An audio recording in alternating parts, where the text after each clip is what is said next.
You're listening to the Home Staging Show podcast and it's season 3, episode 3. This is your host, Cindy Lin.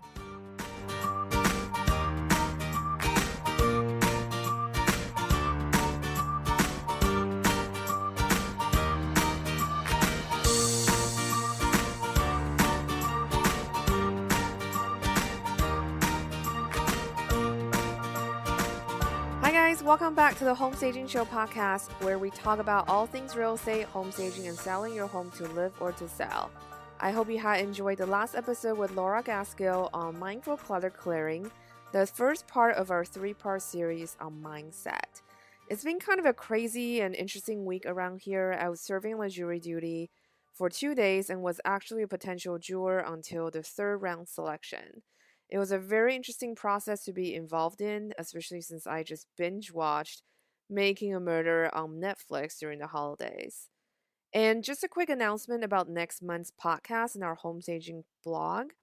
Next month, as you know, is Valentine's Day, so we're giving a lot of love to your home by working on various projects around your home. Also, so that you will be able to start getting the house ready if you're planning to sell in March or simply just want to enjoy the refresh. So stay tuned for more updates on the Project Home Challenge as the date gets closer. I'm actually going to be going through every step of the way with you. As you know, it's going to be a pretty interesting time in my life. I'm going through some major changes, and the first one up is moving out of country for about 11 months. I'm actually leaving tomorrow morning. It's going to be a very interesting trip. Packing so far has been a little bit crazy, trying to fit 11 months into 2 carry-ons. I'll be doing I'll be doing quite a few styling and interior design intensives abroad as well, and I'll be sharing some of my learnings on the blog as well. I feel like the Mayor Queen on The Simpsons, where I'm going on my fact-finding trips. Anyway, on today's show, I interviewed Lara Young, who is an expert on goal setting your intentions, and designing the fabulous life that you want. Lara's a life coach and a business architect for women just like you. Her specialty is creating systems and processes that fail-proof your fabulous future. She believes that power is within you, it always has been, and she's really good at bringing that out for you. And after today's interview, I really agree with that statement as well. She has given us some really fantastic tips on setting goals and really great action steps to make that happen. During her 20 plus years of experiences as a change manager, retreat facilitator, and life and business transition coach, she has helped more than 2,000 people transform their lives. She had researched the 4 pillars of resilience and created programs to help people to define and live lives they could only dream were possible. She has qualifications in the law of attraction, neuro-linguistic programming, and emotional freedom technique, which is also called EFT. I'm really excited about today's show because Lara has shared some really great and easy to do techniques that really going to help you shifting your mindset and get things done. I know the process of home staging and getting your home ready can be very overwhelming, and a lot of times life just simply get in the way and you can't do everything you had originally set out and planned to do. Lara had given us some great steps in this episode about setting the right goals and attaching actions to your intentions so that you will get things done. Lara had covered a lot of systems and exercises in this episode, and I actually had to listen to it twice when I was editing, so I was able to take down a lot of notes for the worksheet, which you will be able to download on the show notes. And as usual, if you enjoy the show, please take a moment to rate and write us a review on iTunes. It really helps others to find the show, and we can book more amazing guests like Lara on the show. So without further ado, let's start the show.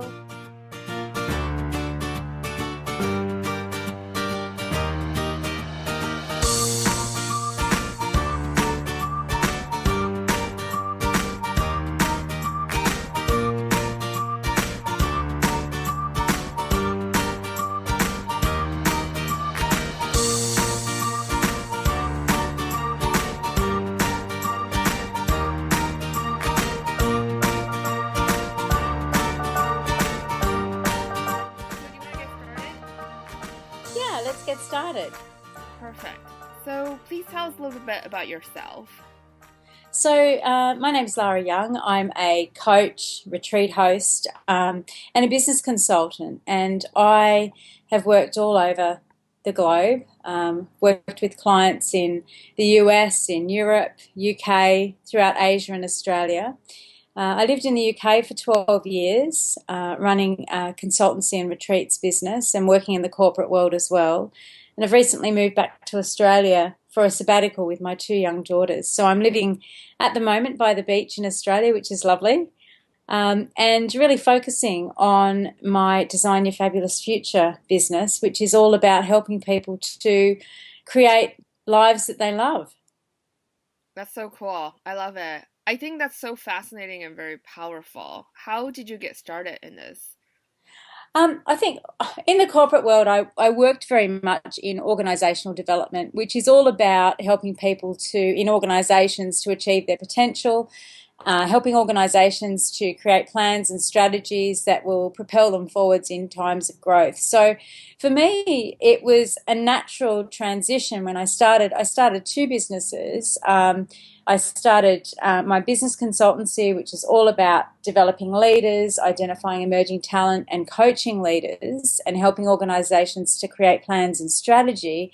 And I also created my Design Your Fabulous Future business, which is all about helping individuals to do the same things. So to create lives that they love, to create businesses that they love, to put plans in place for their businesses and also for their lives, that will really help them to be the people that they want to be, to have amazing experiences in life, and to really have a clear pathway, get real clarity about what they want, have focus about what they want, and then be able to take the actions that they need to take to actually live those amazing lives. That's really awesome. And so I love what you said on your website. You said that you can achieve your fabulous future, but only if you create structures that eliminate self-sabotage. So I think in the home selling process, for example, it can be a very emotional process or just overwhelming in general. There's so much stuff that people have to get done. Mm, So a lot of times too, things people they don't know that they're dealing with can really come up. And mm. I've certainly worked with some of the home sellers that are like that. Can you talk a little bit about that, the self-sabotage aspect of things, and how do you recognize that if you're going through it yourself? Sure. I mean, I think it's very, one of the things that people come to me and want to work with me on is about getting clarity about what they want in life. And sometimes people can be really clear about what they want. They'll say that they want to, move home, sell their home. They'll say that they want to create a new business or to meet a new partner. And outwardly, that may appear to be true, but what often happens is that internally, there are beliefs that aren't in alignment with that. So they may not believe that it's possible for them to do that. It may not be that they feel that they deserve to achieve the things that they want, to get the things that they want in life. And so sometimes, even though outwardly people are saying, yes, I want this goal or whatever it might be, inwardly, there are barriers that they've set up and created over time that prevent them from having that.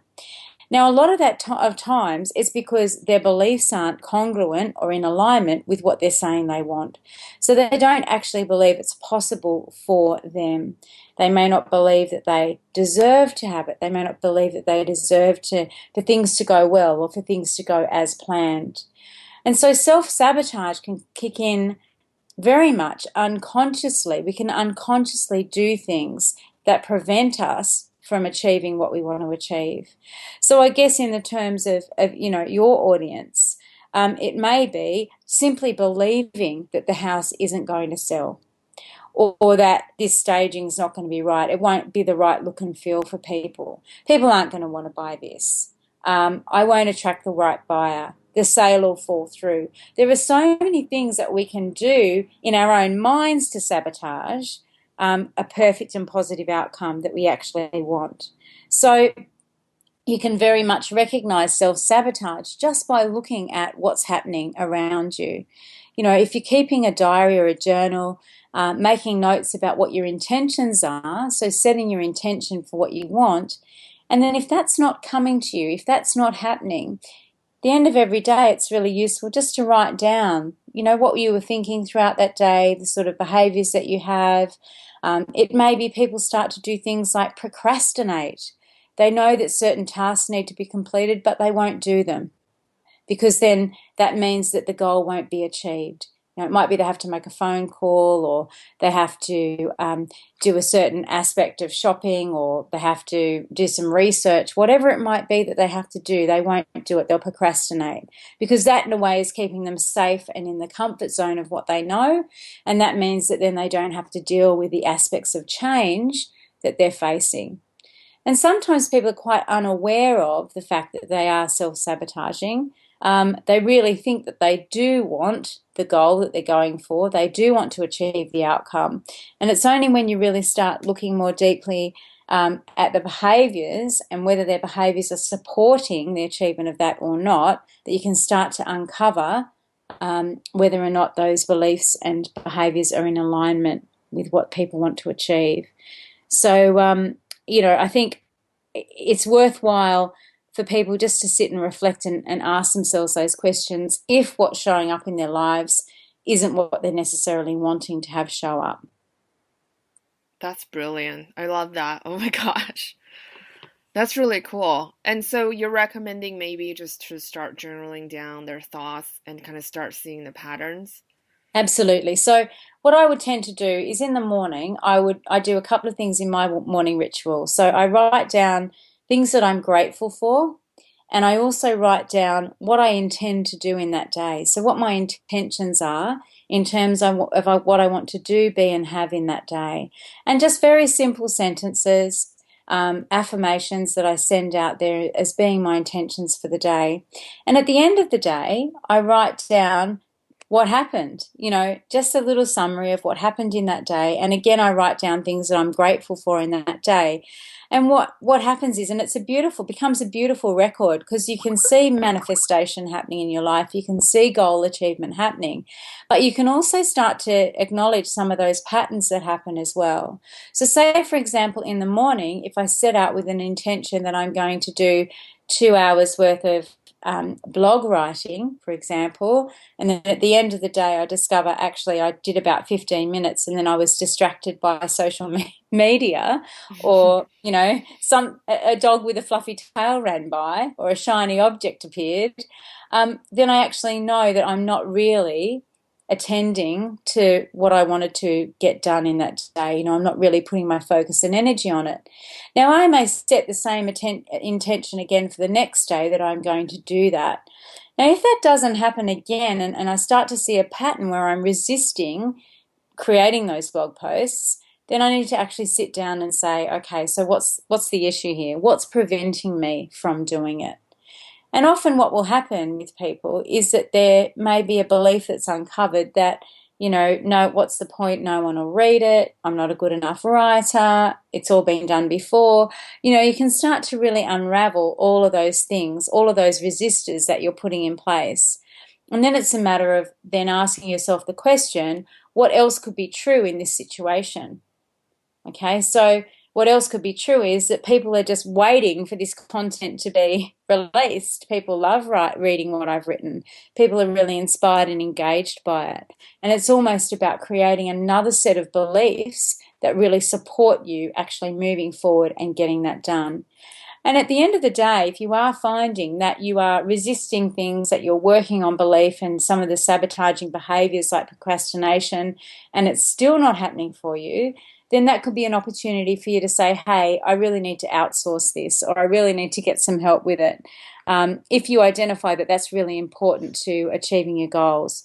So, I think that can be a great record of acknowledging where you are in terms of, beliefs, volition, intention, action, and all of those great things. That's amazing.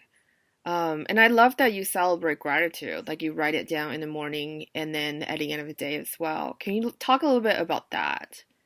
Sure. So I think having an attitude of gratitude is something that we hear as being very important, a lot. And it is really important that we actually take time to recognize all the wonderful things that have happened to us in the day.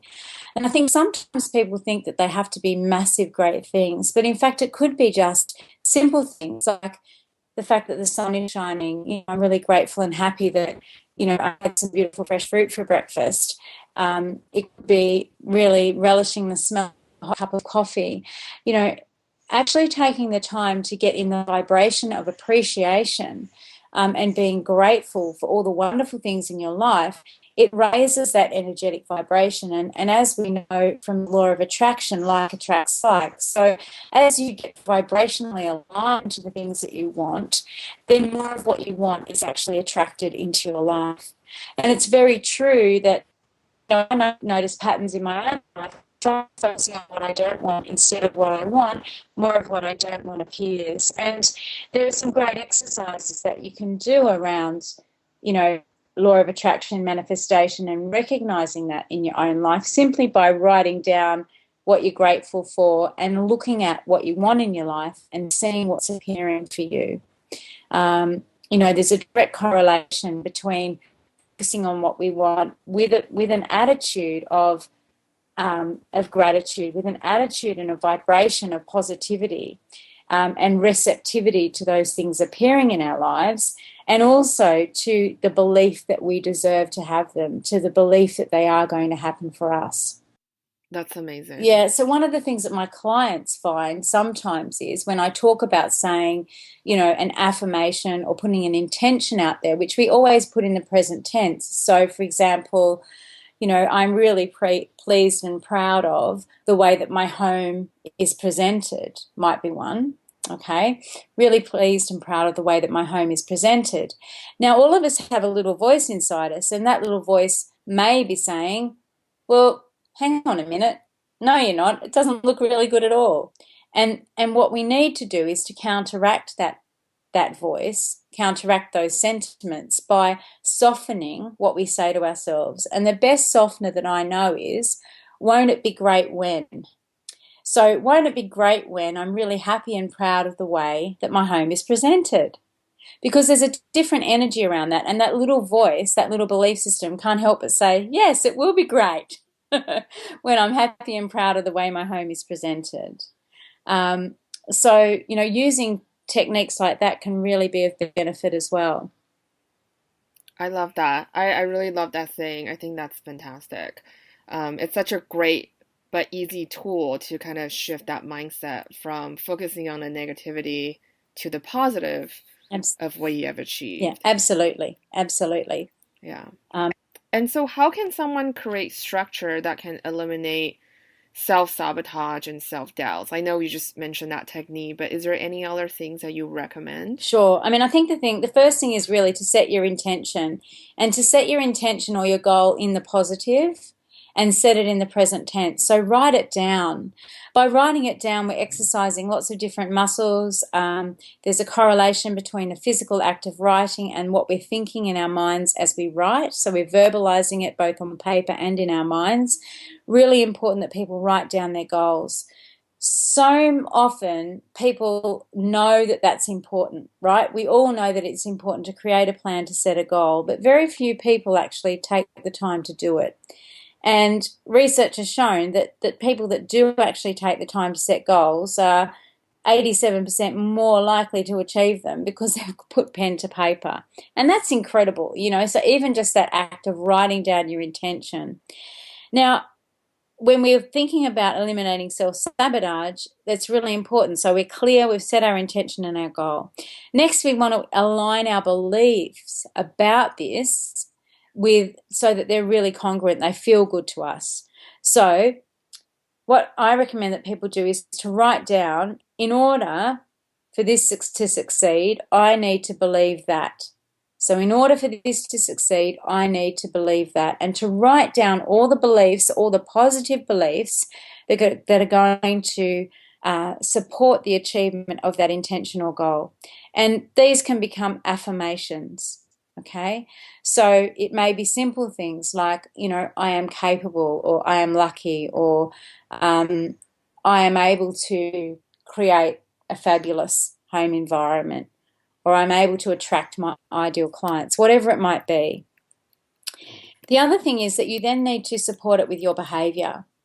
So if we have intention and belief, but we don't have action and we don't have behaviors that support it, nothing's really going to shift, because we're not really saying to the universe or to ourselves that we're serious unless we actually take action.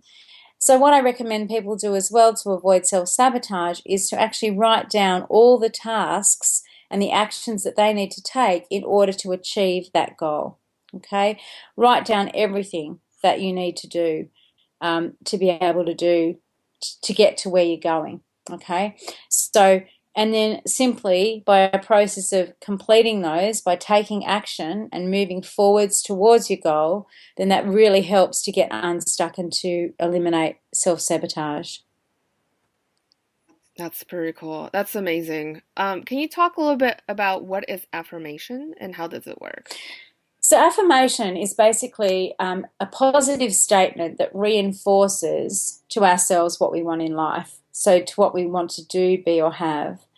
And one of my favorite proponents or people who use affirmation is Louise Hay. And affirmations are statements that it's basically our own little cheer squad. So we're telling ourselves positive things. We're wiring our brains and our mindsets for positivity.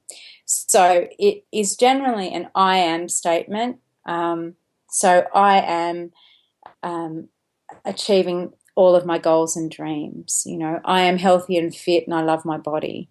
I am in a lovely relationship with someone who adores me. So we're actually writing down what we want in really positive format, and then we just say them to ourselves. Write them down in your journal every morning and evening. Say them to yourselves as you go along. I mean, the simplest form of affirmation is actually thank you, thank you, thank you. Because it's just recognizing that level of gratitude as well. It's creating that positivity in your mind. I love that. Just thank you, thank you, thank you. That's great.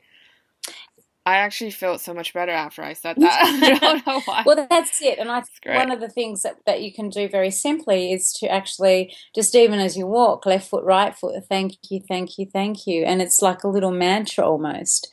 And it's really, really easy to do. And the spirit of saying that, the emotions that come with it are so positive that they can't help but attract more positive emotions.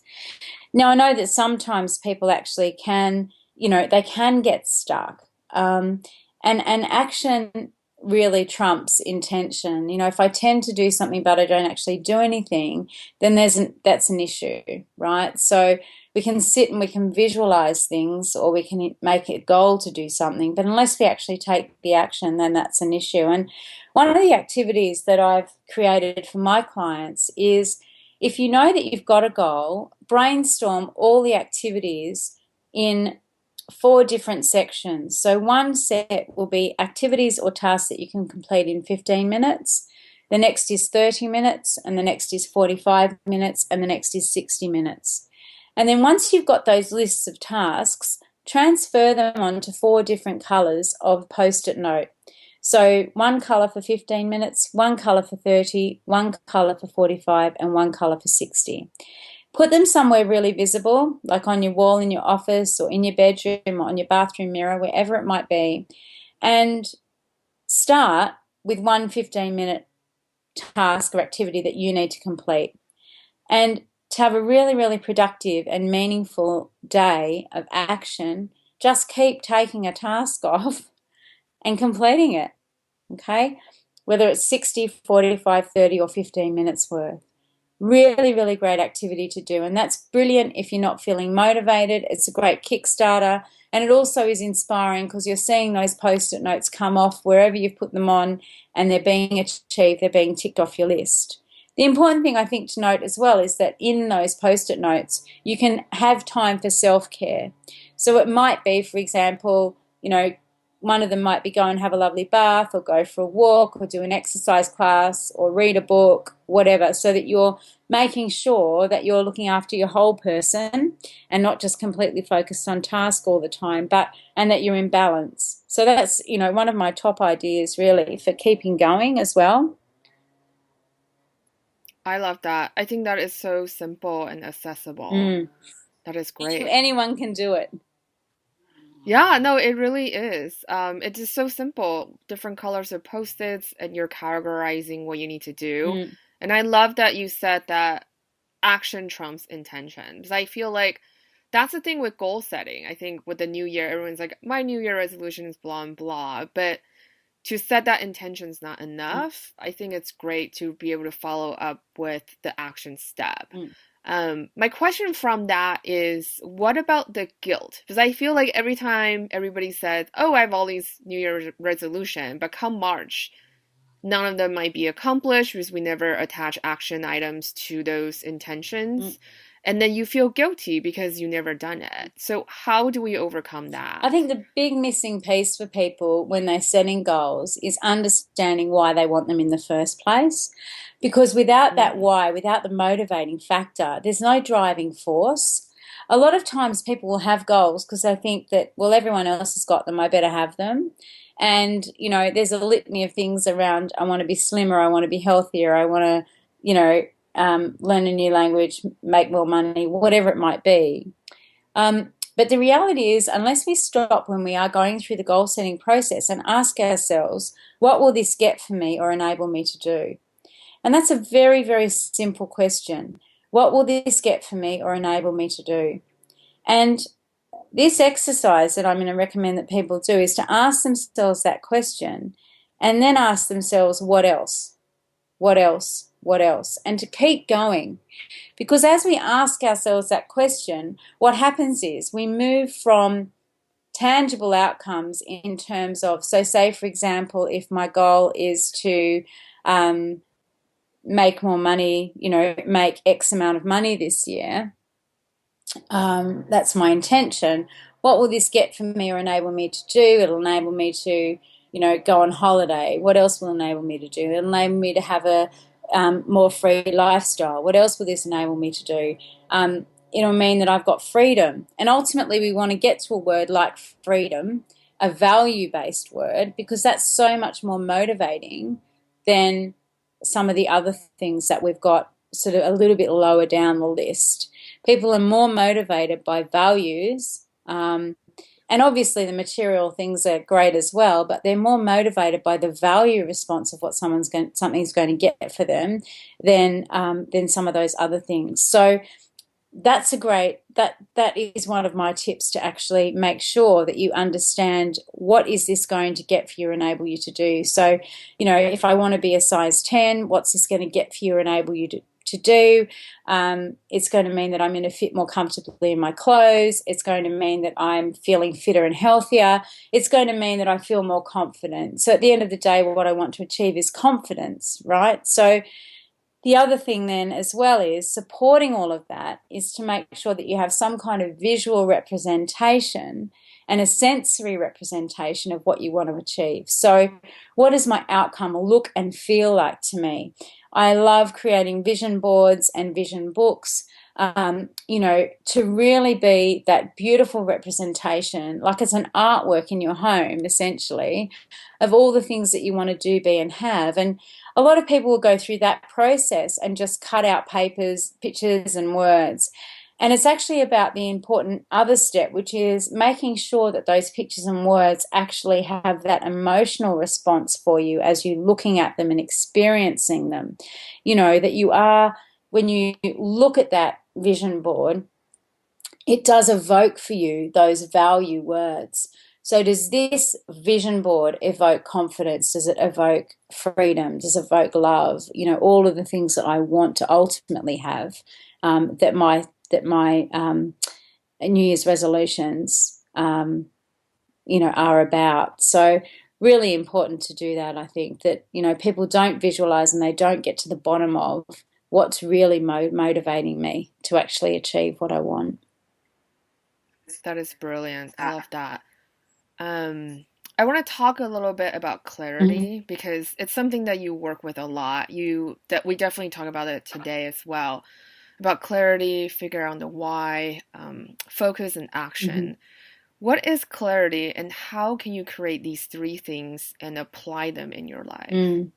So clarity really is about being really, really clear about what you want in terms of being able to feel it emotionally.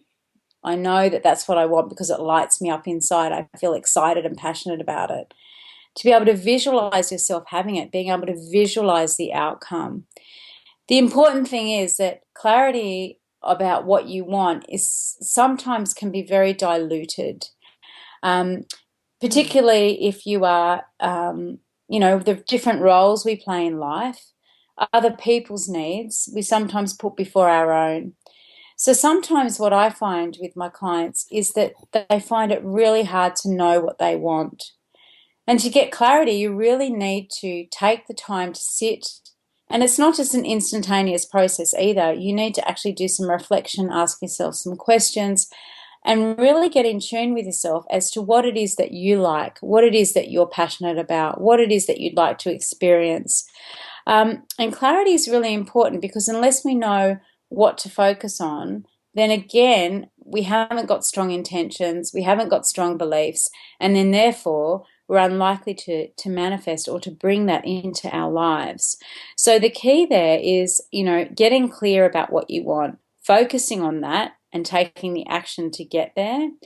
Um, the thing for me is I've got a Facebook group and I regularly run a clarity challenge in there, and it's about really taking that time, and it goes for 7 days, 7 days worth of activities, because as we start to open ourselves up to the possibilities that life has to offer, we're no longer confined in terms of thinking about what we want by what our family wants, what our partner wants, what our boss wants, what our children want. We actually can really get in tune with actually what is it that I want in my life. And so for me, clarity is absolutely the pinnacle, the ultimate. It's the first step that you need to have before anything else falls into place in your life. Hmm. That's brilliant. Yeah, and I think you brought a really good point. I think a lot of times people say things like they say what they want, but they might not understand that's actually not what they Mm, want. I remember reading Elizabeth Gilbert's book, Committed, and then one of the things that she talked about was that a lot of women, for example, they say they want to get married because they feel like that's going to fix their issue. But then they got married, they're still not happy. So instead, they have children, mm. thinking that that will fix their problem. So, how can you recognize what is something that you truly want instead of just something that maybe our society or our external environment want us to want? Mm. Yeah, I mean, that's a great point. What do our society want us to want? What's expected of us? And Hmm. I think we can very much intellectualize that. We can think we should be doing something. And the way that we recognize what we want, it's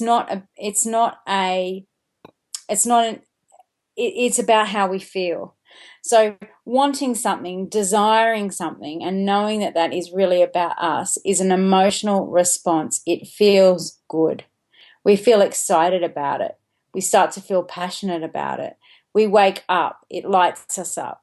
You know, when we, and a very simple test is, you know, to just say to yourself, do I want this or do I want that? And just notice the internal response that you get, the emotional response. Does it feel right? What does the voice in your head say? And you start to do like some comparative analysis, like they do in marketing surveys. Would you prefer red, blue, or green? Okay, I prefer red. Okay, would you prefer um, black, orange, or yellow? And you kind of go through that process, and it's an emotional process. What really is going to light me up? Now, sometimes when it's been so buried for so long and we don't know, it's about trying new things. It's about experiencing new experiences. It's about getting ourselves out of our comfort zone so that we can start to get in tune with what we like and what we don't like.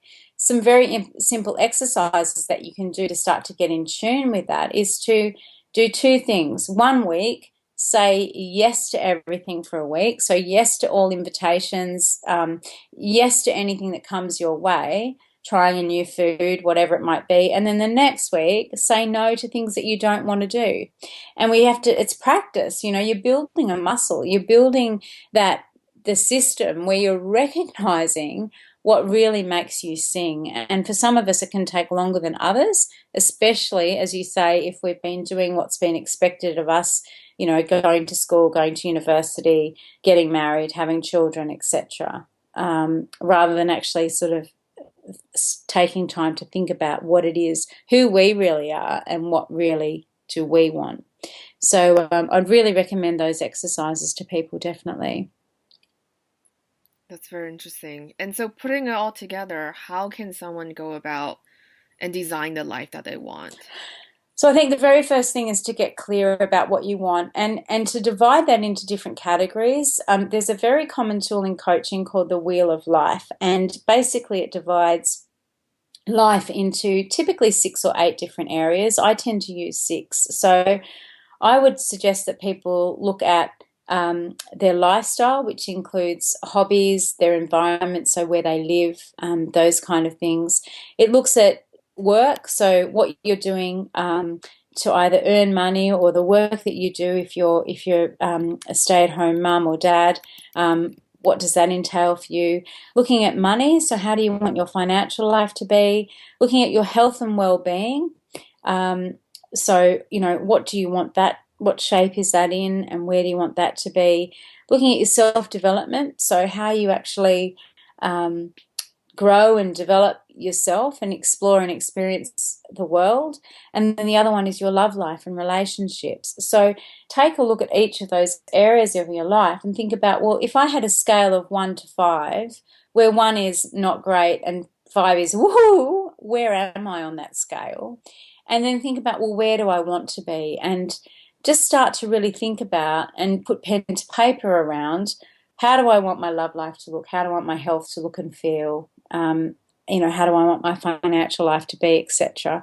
So that's a really good starting point, because then once we've done that assessment of where you are now and where you want to be, and then it's about thinking about the different options that you have for actually getting there. So there are so many tools that you can use to achieve that. And I think the key of it all is getting that and taking that initial step of getting clarity about what you want, so that then you can start to think about, okay, well, how can I achieve it? What steps, what actions can I take? And then very much, as I've spoken about already, aligning your beliefs, so writing some affirmations around it, making sure your values are in alignment with it as well, creating a vision board, starting to visualize how your life will be, write about your ideal day. What does your ideal day look like? Everything at your disposal, your creativity, your intellect, your emotions, it should all be work together to kind of support this design of how you want your life to be across all aspects. And the ultimate key, of course, then, is taking action, as we've said. Focus on what you want and take action towards getting there, making sure that you're taking care of your mindset, that you're recognizing any elements of self-sabotage that may come up, and really just doing something each and every day that's going to move you closer to where you want to be. That's awesome. That's amazing. I love that. Oh my God. I'm just getting goosebumps listening to that. That's really Oh, cool. brilliant. Well, hopefully some people will put it into action. Yeah. And where can our listeners find you? You can find me in a number of different places. So my website is designyourfabulousfuture.com. I have a Facebook group called the Life Design Mastermind, and I'm on Twitter at your Fab Future, at your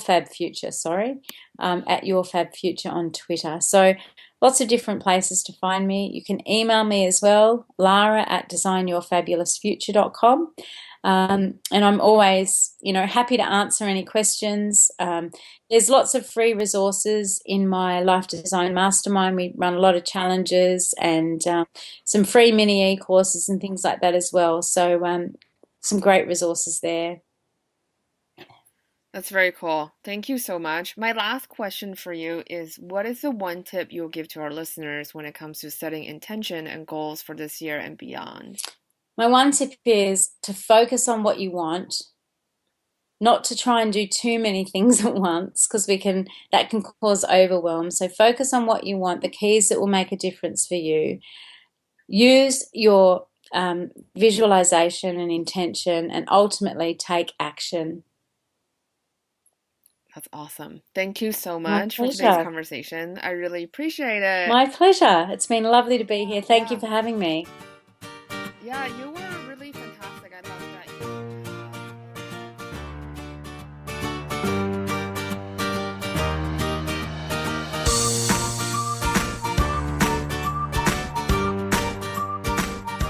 Hey, so that's it for today's show. Thank you so much for listening. If you haven't connected with us on the Facebook group, please do so because I'll be posting in there to see if you have any questions for our upcoming guests.